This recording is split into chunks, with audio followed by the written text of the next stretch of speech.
Day started as Armistice Day on November 11, 1919, but Congress passed a resolution to make it a national holiday in 1938. People all around the U.S. use this day to commemorate and honor any veteran who has served in any branch of military.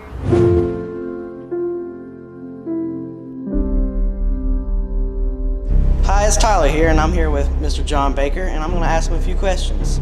So what branch of service were you in? I was in the Air Force, entered in 1943, graduated as a second lieutenant. They asked me what did I want to do, be a pilot or a bombardier or a navigator, and I said, well, I'm pretty smart in math, so I think I'd like to be a navigator. So they sent me to navigation school in Hondo, Texas. I graduated as a second lieutenant. Sent me to Pocatello, Idaho, where our crew was formed. We have 10 crew members on a B-24. They assigned us a B-24, which we flew from Pocatello, Idaho with 4 or 5 stops in between, to Africa. Stationed in Tunis, outside of Tunis, for about 6 weeks, and then to Bari, Italy. And while they were building our steel mat runway at Pantanella, we flew some training missions out of Bari, and then our squadron moved to Pantanella. There were 4 squadrons. Each squadron had 16 airplanes.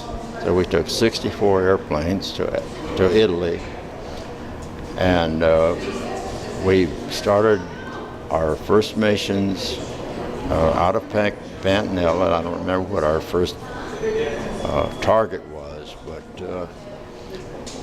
on the 13th mission, the 29th of May 1944, we had a target of a ball bearing factory up near Vienna. The flak was extremely heavy, and our rudder cables were shut out, so the pilot could only control the plane with ailerons and with his rudder. Consequently, we couldn't stay with our 16 squadron group, and became a straggler. Down over Zagreb in Yugoslavia, 2 Me-109s came up and shot both engines out. The pilot orders to bail out. The navigator and the bombardier up in the nose of the B-24. The bombardier was in his nose turret, and when the bailout order came, he came out of the nose turret. We both had chest chutes, and we had to crawl back underneath the pilot's compartment to get to the bomb bay doors, which he had opened. And when I got there, I found our assistant engineer, our radio operator, sitting there waiting.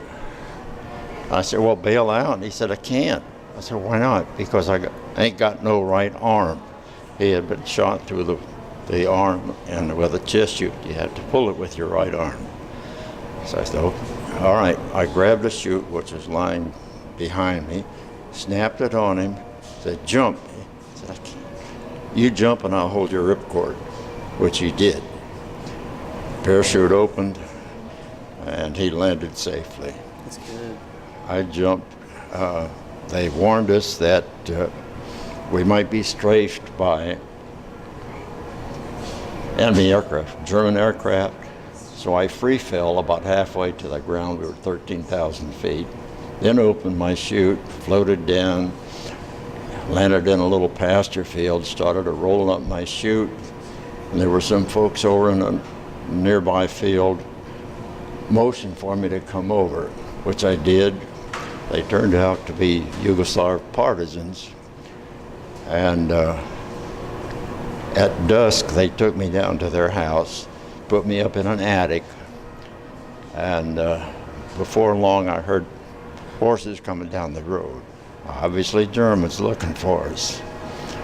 And Evidently, the partisans said, well, we don't know anything. We haven't seen anything. So it became dark. Then they got me down out of the attic, took me down the road a little ways, and another house, there was my bombardier eating fried chicken.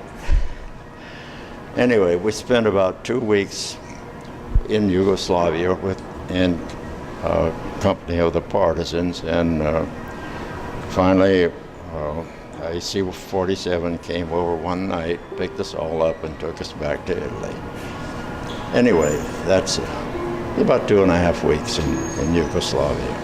I really appreciate this interview. Oh, well, thank you very much. It was a pleasure.